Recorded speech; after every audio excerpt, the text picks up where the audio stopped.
अस्सलाम वालेकुम। वालेकुम सलाम। सलाम बाबा भाई। भैया वापडा वाला हो ना? जी हाँ भाई, मैं वापडा वाला हूँ।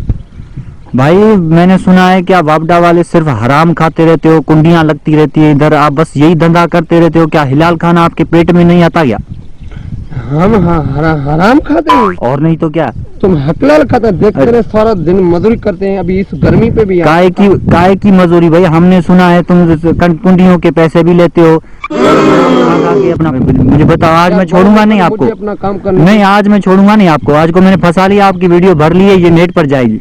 भाई बड़ी मेहरबानी, मैं इधर थंबे पे खड़ा हूँ, अपने काम पे नहीं खड़ा हूँ, मैं अपना काम। नहीं, आप क्यों नहीं हिलाल क्यों नहीं खाते हो आप? भाई मैं हिलाल तो खाने के लिए आया हूँ, फिर इधर में क्या करने आया हूँ? देखो तो इतनी गर्मी में कौन आता है, मैं अकेला इस वजह से आया हूँ, कोई मेरे को 200 रुपए दे। मैं नहीं छोड़ूंगा आपको आज। मैं हराम खाने वाला बंदा हूँ। और नहीं तो क्या। इधर क्यों नहीं भाई? मैं क्या, ये आप लड़ेंगे हमसे? मैं तुम्हारे को नहीं छोड़ूंगा, तुम इधर चले जाओ, मेहरबानी करके। आप लड़ोगे? ये नहीं छोड़ूंगा मैं। जा इधर से, एक तो हराम खाते हो, एक तो माशरा जा इधर से, जा मैं। नहीं, आप अब कम नहीं होगा आपसे, ये मैं देख रहा हूँ। ये कौन से लोग हैं? आज के दिन में इसको न देखेगा। आप उल्टा बैठ रहे हैं। काम करेगा नहीं, आप करेंगे क्या? आप क्या करेंगे? तुम्हारे को करके देखेंगे हम, वापडा के गवर्नमेंट के आदमी। तुम्हारा लाइट नहीं कटेगा तो मेरा नाम नहीं, तो लाइट कट देखना अभी। तू लाइट में कटेगा जरूर। तू लाइट देख करेगा क्या तू? नहीं तो रुक तो सही, तू करेगा क्या? तू गवर्नमेंट का बंदा है, तू करेगा क्या मुझे? रुक तो सही, 1 मिनट रुक तो सही।